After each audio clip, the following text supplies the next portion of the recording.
दीप सैजल जिला का नेतृत्व उपस्थित है। मैं आग्रह करूंगा माननीय सांसद महोदय से कि कृपया विषय को रखें। धन्यवाद। इस खबर के प्रायोजक है भूषण ज्वेलर्स, लोअर बाजार, सोलन, हिमाचल प्रदेश। दीप सैजल जिला का नेतृत्व उपस्थित है। मैं आग्रह करूंगा माननीय सांसद महोदय से कि कृपया विषय को रखें। धन्यवाद। सभी पत्रकार बंधुओं का आज की इस प्रेस वार्ता में अभिनंदन। मेरे साथ बैठे हमारे पार्टी का सोलन जिला का सभी वरिष्ठ नेतृत्व, आदरणीय डॉक्टर राजीव सहजल जी, हमारे पूर्व मंत्री और पार्टी के उपाध्यक्ष भाई विवेक जी, जिलाध्यक्ष भाई रतन जी, आदरणीय गुलेरिया जी, भारती जी, बहन शीला जी, और हमारे जिला मीडिया के जो प्रभारी हैं मुकेश मोहन जी, सभी नेतागण और पत्रकार मित्रों, जैसा कि इस बार 2025-26 का जो बजट प्रस्तुत किया गया, मैं समझता हूँ ऐतिहासिक बजट है और इस देश को विकसित राष्ट्र बनाने की दिशा में 2047 का जो लक्ष्य है, उस लक्ष्य को प्राप्त करने की दिशा में एक बहुत बड़ी कड़ी के रूप में कार्य करने वाला है। $1 ट्रिलियन की इकोनॉमी बने, इस दिशा में आज हम आगे बढ़ रहे हैं और जिसका ताज़ा उदाहरण भी हमको देखने को मिलता है, जब हम आज देश ही नहीं दुनिया की सबसे तेज गति से आगे बढ़ने वाली अर्थव्यवस्था है। और अगर मैं इस बार के बजट की बात करूं, विशेष रूप से सबसे पहले मैं कहना चाहूँगा कि ऐतिहासिक बजट इस बार प्रस्तुत हुआ। हर बार जो मध्यम क्लास है, जो मिडिल क्लास है, उसको बहुत अपेक्षाएं रहती थी। हर बार उनको ऐसा लगता था कि जो भी बजट आता था उसमें या तो अपर क्लास को फ़ायदा होता था या फिर निम्न वर्ग को फ़ायदा होता था। लेकिन इस बार का जो बजट आया है उसमें विशेष रूप से मध्यम वर्ग का ध्यान रखा गया है और आयकर हिमाचल प्रदेश को 2716 करोड़ रुपया इस बार के बजट पे दिया गया, जो कि पिछली बार से ज़्यादा है और पिछली बार से 18 करोड़ रुपया अतिरिक्त हिमाचल प्रदेश को रेलवे के बजट में इस बार मिला है। और इसी प्रकार से अगर हम देखें, जिस प्रकार से मैं बात कर रहा था कि केसीसी की बात हम कर रहे थे, तो हिमाचल प्रदेश में आज 9.97 लाख किसान हैं, जिसमें कि जिनको केसीसी का फ़ायदा आने वाले समय में होगा। जो 3 लाख से 5 लाख की लिमिट बढ़ाई गई है, उसमें हिमाचल प्रदेश के किसानों को भी बहुत बड़ा फ़ायदा मैं समझता हूं आने वाले समय में होने वाला है। इसी प्रकार से जो हमारा केंद्रीय बजट में इस बार खनन को लेकर जो बात कही गई है, उसमें भी हिमाचल प्रदेश को फ़ायदा होने वाला है। साथ ही साथ टूरिज़्म की दृष्टि से अगर हम बात करें तो हिमाचल प्रदेश तो एक टूरिज़्म डेस्टिनेशन है और महात्मा बुद्ध को लेकर जिस प्रकार से टूरिज़्म सर्किट को बढ़ावा देने की बात है, तो मैं समझता हूँ इसमें हिमाचल प्रदेश को भी बहुत बड़ा फ़ायदा आने वाले समय में होने वाला है। ग्रीन एनर्जी की बात करें तो उसमें भी हिमाचल प्रदेश को विशेष रूप से जो केंद्र सरकार ने इस बार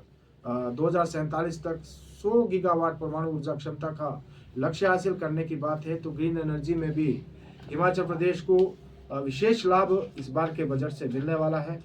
साथ ही साथ चाहे शहरी विकास की हम बात करें या बेहतर एयर कनेक्टिविटी की बात करें,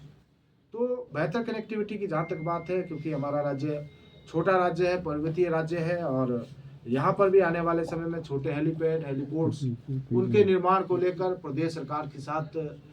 जो है मिलकर इस प्रकार से इनको विकसित किया जाएगा, ताकि एयर कनेक्टिविटी को हिमाचल प्रदेश में आने वाले समय में और ज़्यादा बढ़ावा जो दिया जा सके। जहाँ तक बौद्ध टूरिज़्म की बात, जिसको मैंने पहले भी कह दिया है, उसमें हमारा चाहे धर्मशाला है, कुल्लू मनाली है, लाहौल स्पीति है, इन क्षेत्रों में विशेष रूप से हिमाचल प्रदेश को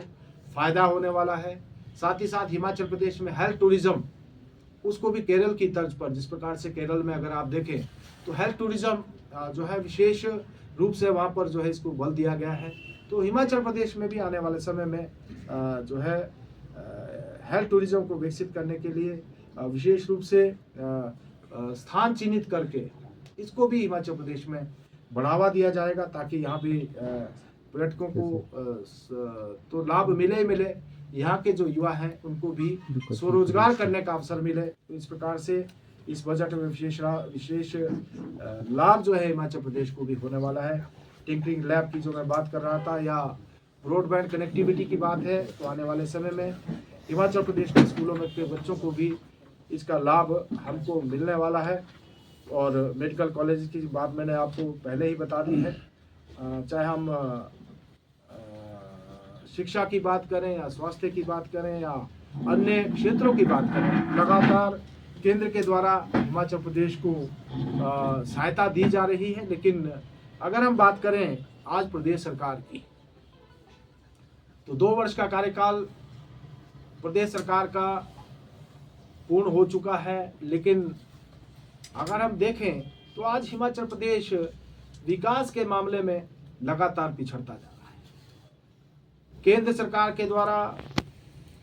हिमाचल प्रदेश को लगातार आर्थिक रूप से मदद दी जा रही है, और मैं यहां तक कह सकता हूं कि अगर हिमाचल प्रदेश को प्रति माह जो ग्रांट मिलता है SDG, अगर वो ना मिले तो हिमाचल प्रदेश में तो कर्मचारियों को तनख्वाह और पेंशन के भी लाले पड़ जाए। और मैं आज ही पढ़ रहा था, आपके माध्यम से ही, अखबारों के माध्यम से ही पढ़ रहा था, हमको ऐसा भी हिमाचल प्रदेश में ज्ञात हुआ जो केंद्र से हिमाचल प्रदेश को विभिन्न विकास की योजनाओं के लिए पैसा मिलता था, उसको अन्य क्षेत्रों में डाइवर्ट कर दिया जाता था। जैसा कि रामपुर का ही विषय ध्यान में आया कि 2023 में जो बाढ़ हिमाचल प्रदेश में आई थी, उसका जो पैसा हिमाचल प्रदेश को मिला था, उसको भी पीएम आवास योजना का जो पैसा मिला था, उस पैसे को भी प्रदेश की सरकार ने जो है बाढ़ प्रभावितों के लिए डाइवर्ट कर दिया। और यही नहीं है, बहुत सारी अन्य केंद्र की योजनाओं का पैसा भी जो इन योजनाओं के ऊपर खर्च किया जाना था, उसको अपने हिसाब से दाएं बाएं करने की हिमाचल प्रदेश में पिछले 2 वर्षों में कोशिश की गई है। लेकिन आज मैं अखबार में पढ़ रहा था कि केंद्र सरकार ने अब ये निर्णय लिया है कि जो भी केंद्र की योजनाएं हैं उनका सीधा पैसा योजनाओं के लिए बैंक खातों में आएगा। पहले ट्रेजरी में आता था, और हिमाचल की ट्रेजरी की तो ये बात है कि हिमाचल में तो ट्रेजरी बंद होने की नौबत बार बार आ रही है। लेकिन आने वाले समय में जो भी पैसा अब आएगा वो प्रदेश की ट्रेजरी में ना आकर सीधा योजनाओं के लिए बैंक के खातों में आएगा। अर्थात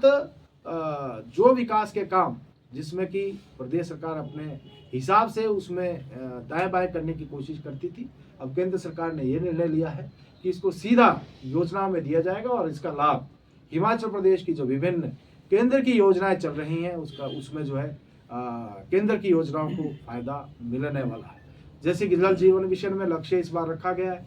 कि आने वाले समय में इन 5 सालों के दौरान और देश में कोई भी घर ऐसा नहीं हो जहाँ की नल के माध्यम से जिन घरों को पानी न दिया जाए। 75,000 सीटें बढ़ाने का लक्ष्य रखा गया है, और इस वर्ष भी 10,000 सीटें मेडिकल कॉलेजेस में बढ़ाने का जो है निर्णय लिया गया है, ताकि स्वास्थ्य क्षेत्र में जो है जो मेडिकल डॉक्टर्स की जो कमी है उस कमी को हम पूरा कर सकें और देश में लोगों को बेहतर स्वास्थ्य सुविधा दिए जा सकें। इसी प्रकार से स्कूलों को इंटरनेट कनेक्टिविटी के साथ जोड़ने की बात हो, या टिंकरिंग लैब की बात हो, जिसके माध्यम से आज देश भर में बच्चों को बेहतर से बेहतर शिक्षा देने की बात है, या फिर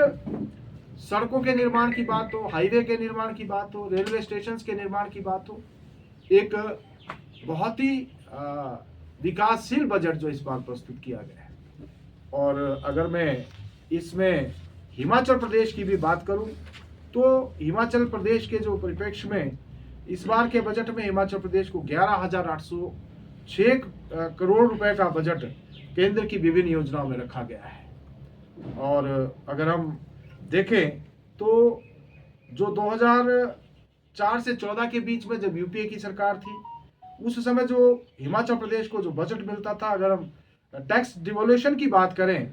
तो 12,639 करोड़ रुपए उस समय मिला था। लेकिन 2014 और 2024 के बीच में 54,662 करोड़ रुपया, अर्थात 332% की वृद्धि जो बजट में टैक्स डिवोल्यूशन में हुई है। इसी प्रकार से जो हिमाचल प्रदेश को ग्रांटी नेट्स मिलता था, जो विभिन्न केंद्र सरकार की योजनाएं थी, उन योजनाओं में 2004 से 2014 के बीच में 50,298 करोड़ रुपया केंद्र से 10 सालों में मिला। लेकिन अगर 2014 से 2024 के बीच की बात करें तो 1,41,619 करोड़ रुपया, मतलब 182% की इसमें वृद्धि जो है की गई है। और मैं समझता हूँ हिमाचल प्रदेश जैसे राज्य के लिए एक जो बजट प्रस्तुत किया गया है, इस बार भी विशेष ध्यान उस पर दिया गया है ताकि हिमाचल प्रदेश को जो है यहाँ के विकास में किसी प्रकार की कमी ना रहे। केंद्र सरकार से प्रायोजित जितनी भी स्कीमें हैं उसमें लगातार हिमाचल प्रदेश को विशेष योगदान मिल रहा है। और अगर हम रेलवेज की भी बात करें, क्योंकि वैसे तो हिमाचल प्रदेश में रेलवेज बहुत ज़्यादा इसमें आज़ादी के बाद बहुत तरक्की नहीं हुई, लेकिन फिर भी अगर हम 2009 से लेकर 2014 के बीच की बात करें तो 2009 से 2014 के बीच में कोई नया ट्रैक नहीं जोड़ा गया था, एक भी नया ट्रैक नहीं बना। लेकिन 2014 से लेकर 2024 तक 16.5 किलोमीटर का जो ट्रैक है इस दौरान जोड़ा गया है। और आने वाले समय में अगर हम देखें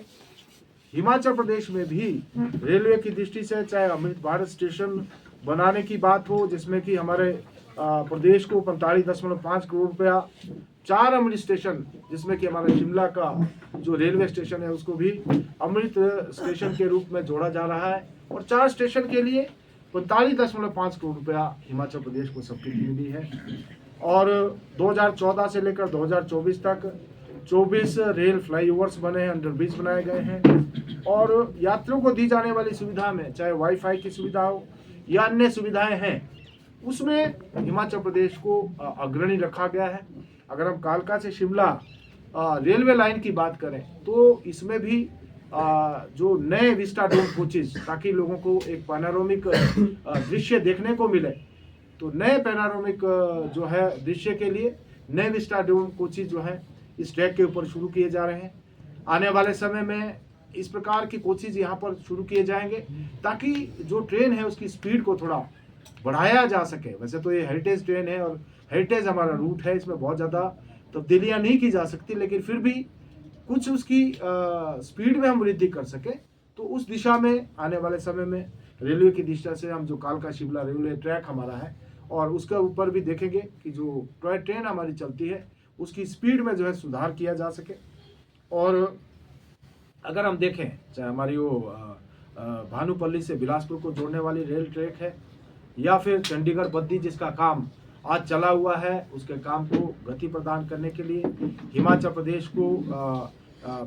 1540.13 करोड़ रुपए की जो उसके ऊपर खर्च किए जा रहे हैं। इसी प्रकार से जो हमारी भानुपुल बिलासपुर बेरी लाइन है उसके ऊपर भी 63.5 किलोमीटर का जो ट्रैक है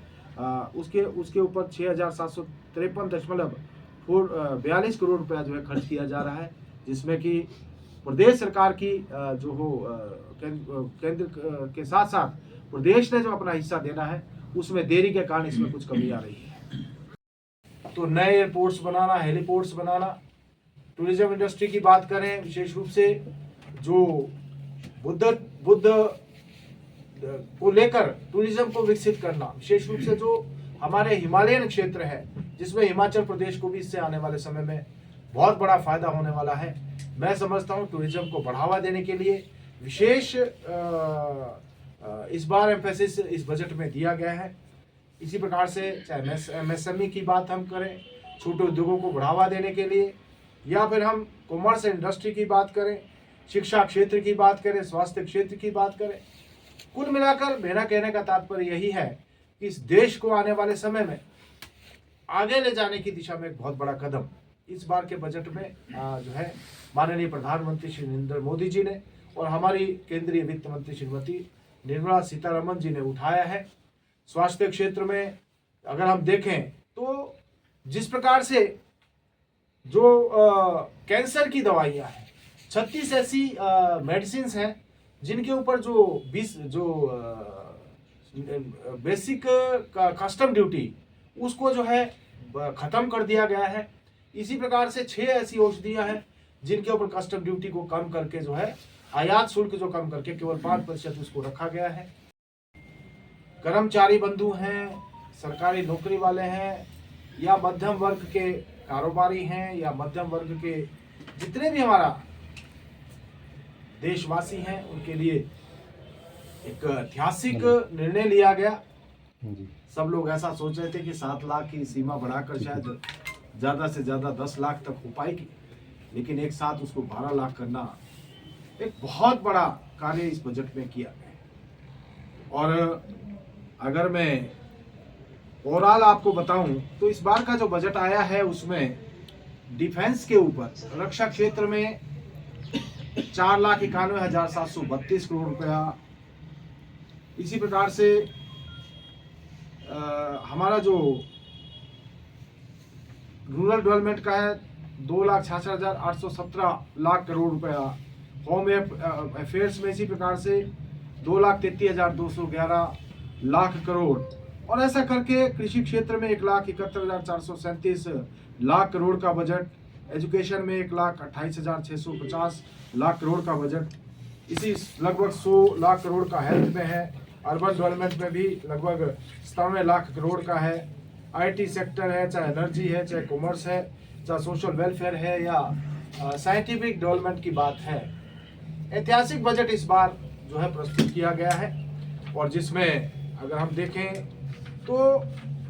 विशेष रूप से अगर हम बात करें, क्योंकि हमारा देश कृषि प्रधान देश है और कृषि क्षेत्र में जिस प्रकार से विशेष फोकस दिया गया है, प्रधानमंत्री धन धान्य कृषि योजना, जिसमें कि 100 जिलों को, 100 डिस्ट्रिक्ट्स को जो है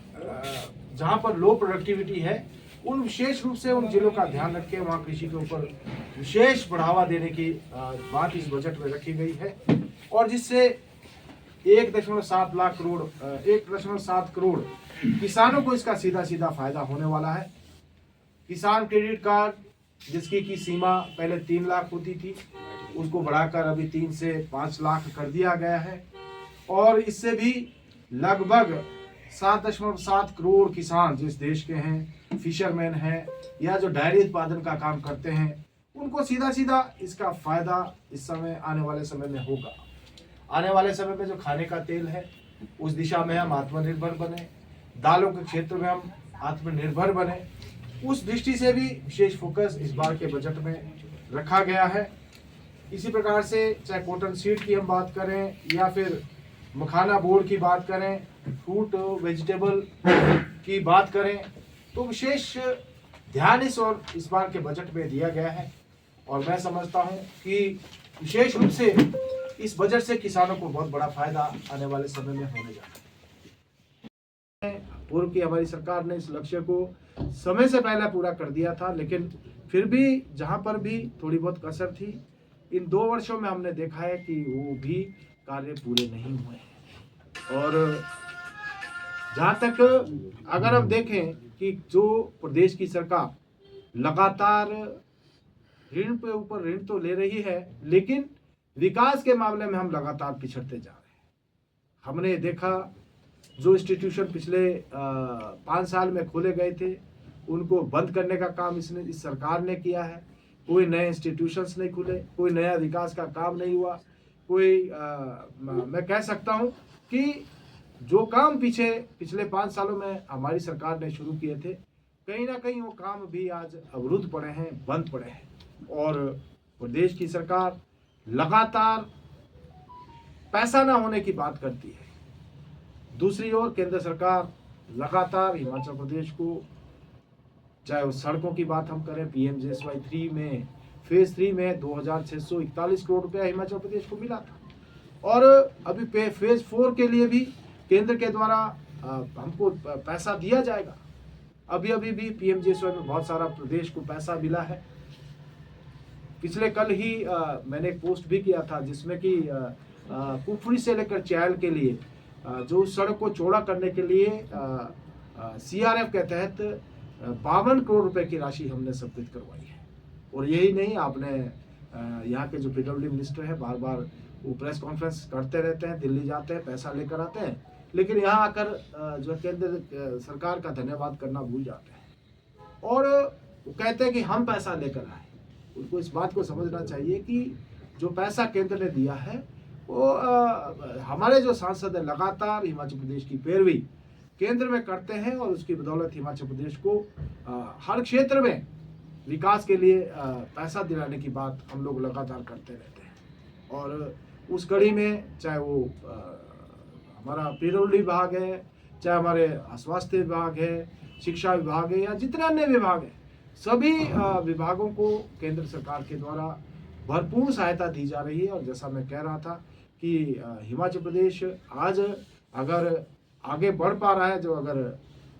देखते हुए इन 2 वर्षों में हमने देखा है, तो ये तभी संभव हो पा रहा है कि जब केंद्र की सरकार माननीय मोदी जी लगातार हिमाचल प्रदेश के हितों का ध्यान रख रहे हैं और लगातार हिमाचल प्रदेश को मदद कर रहे हैं। उसी का नतीजा है कि जो कुछ आज प्रदेश में जो हो रहा है ये तभी संभव है जब केंद्र की भरपूर मदद हिमाचल प्रदेश को मिल रही है। देश और देश भर में जाना पहचाना नाम भूषण ज्वेलर्स लोअर बाजार सोलन, हिमाचल प्रदेश। उच्च गुणवत्ता की ज्वेलरी के लिए आप हमें हमारे द्वारा दिए गए नंबर्स पर संपर्क कर सकते हैं। आपका विश्वास ही हमारी पहचान है।